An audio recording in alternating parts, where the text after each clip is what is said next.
Nous vivons des jours très importants. Nous sommes actuellement dans le mois de Muharram, le premier mois du calendrier hégérien. Pendant ce mois, il y a eu un grand événement, le jour de Ashura. Le jour de Ashura, Ahbab al-Kiram, c'est le 10e jour du mois de Muharram. C'est le jour où Allah Tabaraka wa Ta'ala a sauvé Moussa et son peuple et a noyé Pharaon et son peuple. C'est un jour qui est très important pour nous les musulmans. Par rapport au fait de jeûner le jour de Ashura, le prophète a dit concernant le fait de jeûner le jour de Ashura, j'espère d'Allah qu'il pardonnera par le biais de ce jeûne un an de péché passé. Et c'est rapporté par l'imam muslim. Mes frères et sœurs, le jour de Ashura est un jour très important pour nous. Très important.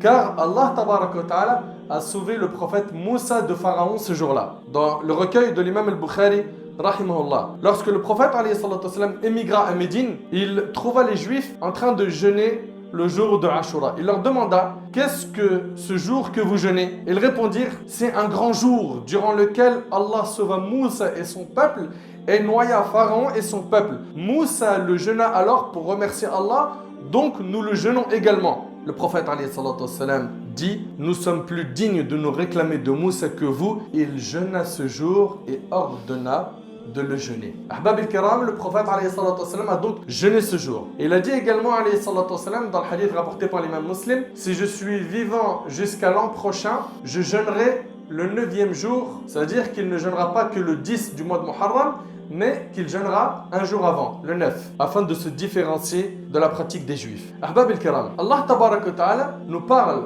de l'histoire de Moussa et de Pharaon dans plusieurs endroits dans le Coran. Allah Azza wa Jal nous en parle avec détail. Et comme vous le savez, Pharaon était un grand tyran. Et il a même prétendu être le seigneur des mondes. Il a dit « Ana rabbukum al-a'la » je suis votre seigneur, le très-haut. Allah Tabaraka wa Ta'ala nous dit « Et nous révélâmes à Moussa ceci, pars de nuit avec mes serviteurs, car vous serez poursuivis. » Donc Allah Tabaraka wa Ta'ala, il a prévenu le prophète Moussa qu'il allait être poursuivi. Puis Pharaon envoya des rassembleurs dire dans les villes, ce sont en fait une bande peu nombreuse, mais ils nous irritent, tandis que nous sommes tous vigilants. Ainsi, nous les fîmes donc sortir des jardins, des sources, des trésors, et d'un lieu de séjour agréable. Il en fut ainsi. Et nous les donnâmes en héritage aux enfants d'Israël.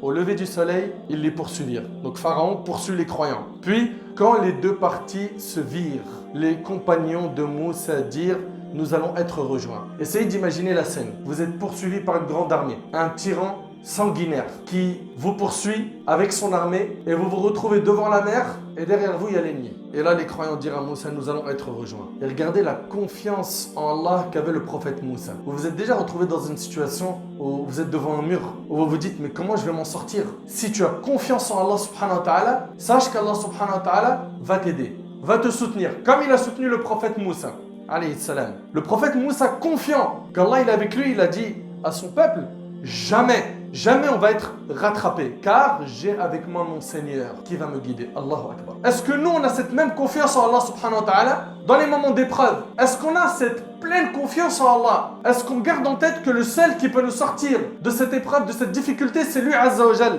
Alors nous révélâmes à Moussa, regardez Allah subhanahu wa ta'ala ce qu'il a dit à Moussa. Frappe la mer de ton bâton. Il a pris son bâton, il a frappé la mer. Elle se fendit alors et chaque versant fut comme une énorme montagne. Allahu Akbar.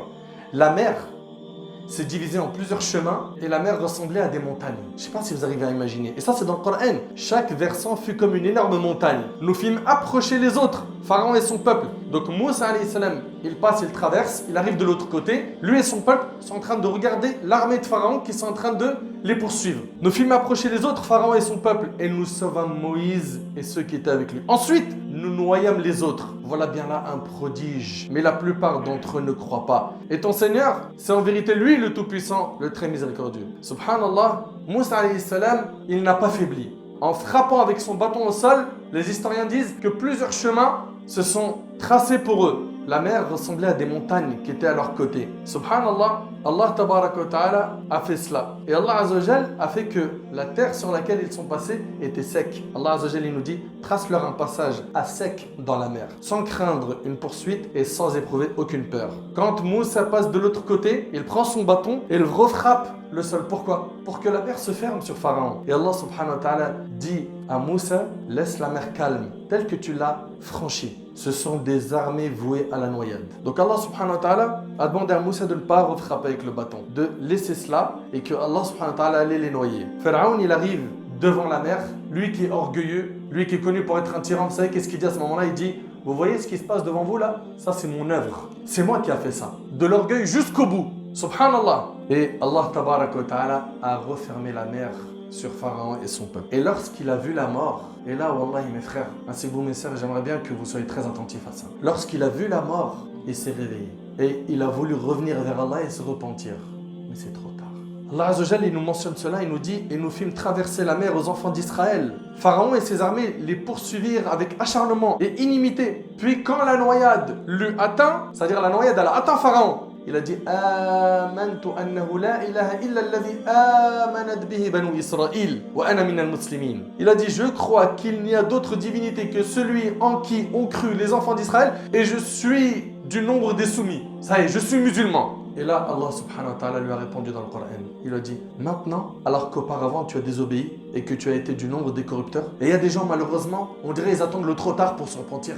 Maintenant, alors qu'auparavant tu as désobéi et que tu as été du nombre des corrupteurs, nous allons aujourd'hui épargner ton corps. Et son corps, il est intact jusqu'à maintenant. Regardez bien, nous allons aujourd'hui épargner ton corps afin que tu deviennes un signe à tes successeurs. Cependant, beaucoup de gens ne prêtent aucune attention à nos signes d'avertissement. Allah Azza wa Jalla n'accepte pas le repentir quand c'est trop tard. Allah Azza wa Jalla dit: mais l'absolution n'est point destinée à ceux qui font de mauvaises actions jusqu'au moment où la mort se présente à l'un d'eux et qui s'écrie: certes, je me repens maintenant. Et dans un hadith rapporté par le Tirmidhi selon Abdullah ibn Umar, le prophète alayhi salatu wassalam a dit: Allah, glorifié et honoré, accepte le repentir de l'homme tant qu'il n'est pas à l'agonie de la mort. Tant que c'est pas trop tard. Fahbab el-Kiram, réveillons-nous un petit peu. Parce que beaucoup de gens parmi nous, malheureusement, adoptent le comportement de Pharaon, qui est retarder le repentir.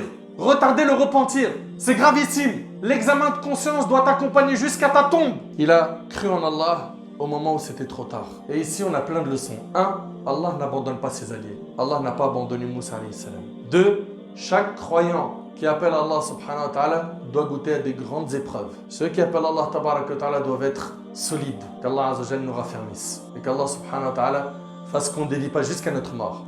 3. Tous les tyrans qu'on a connus dans l'histoire, un jour ou l'autre, ils ont coulé. Et Allah subhanahu wa ta'ala, il s'est engagé à châtier l'injuste sur terre avant de le châtier dans l'au-delà. Ça, c'est dans le cas où il ne se repent pas de son injustice. Écartez-vous de l'injustice. Faites très attention à votre comportement avec Allah subhanahu wa ta'ala. Ahbab al-kiram, Allah tabaraka wa ta'ala a voulu que ce jour-là, il y ait aussi un événement important qui a eu lieu en l'an 61 de l'Hégire. Ce jour-là, il s'est passé un événement important qui est l'assassinat de Hussein, le fils de Ali ibn Abi Talib radiyallahu anhu. Il a été tué injustement et nous, les gens de la Sunna, on considère que c'est une catastrophe, que c'est quelque chose de très grave ce qui s'est passé pour lui. Mais notre réflexe en tant que croyant, c'est ad-du'a wa l'istirja', c'est de faire des du'as. Comme Allah tabaraka wa ta'ala dit dans le Coran: wa bashshir as-sabirin. Fais la bonne annonce aux endurants, alladhina idha asabathum musiba, ceux qui lorsqu'ils sont touchés d'un malheur disent inna lillahi wa inna ilayhi raji'un. Voilà ce qu'on dit dans les moments de malheur. Nous appartenons à Allah et c'est envers lui que nous retournerons. Et sachez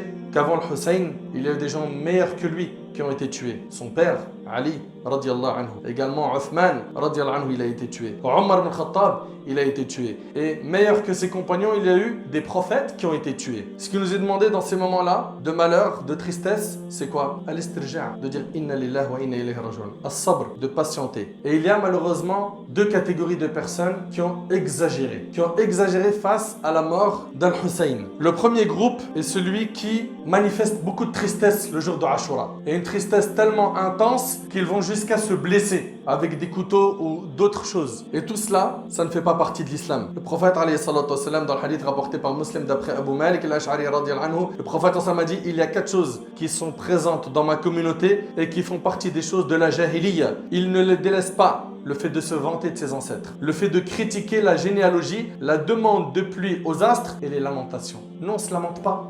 Il y a des gens qui se lamentent le jour de Ashura. Pourquoi? Pour la mort de Hussein. Ils se lamentent et ils se blessent et ils pleurent et ils crient, déchirent leurs vêtements. Tout ça, ça ne fait pas partie de l'islam. Dans un hadith rapporté par Bukhari et Muslim, le prophète sallallahu alayhi wa sallam a dit: il n'est pas des nôtres, celui qui se frappe les joues, se déchire de ses vêtements et évoque les traditions de l'époque de l'ignorance. Donc ça, c'est le premier groupe qui manifeste une tristesse intense avec de l'égarement. Deuxième groupe, c'est ceux qui vont manifester de la joie. Pour eux, c'est un jour de fête où ils font des cadeaux à leurs enfants, ils s'échangent des cadeaux entre eux, ils font plusieurs types de repas qui sont spécifiques à ce jour-là. Tout ça est de l'égarement. Nous, les gens de la Sunna, nous sommes ni dans l'excès ni la négligence. Nous aimons al-Bayt, la famille du prophète alayhi salatu wassalam. Nous nous rapprochons d'Allah subhanahu wa ta'ala par l'amour que l'on a pour eux. Nous aimons Al-Hassan, Al-Hussein, Fatima, nous aimons Ja'far, nous aimons Ali ibn Abi Talib, nous aimons les compagnons radiyallahu anhum et on ne pense que du bien d'eux, on ne dit que du bien d'eux et on fait des du'as à chaque fois qu'on cite un parmi eux en disant radiyallahu anhu, radiyallahu anha,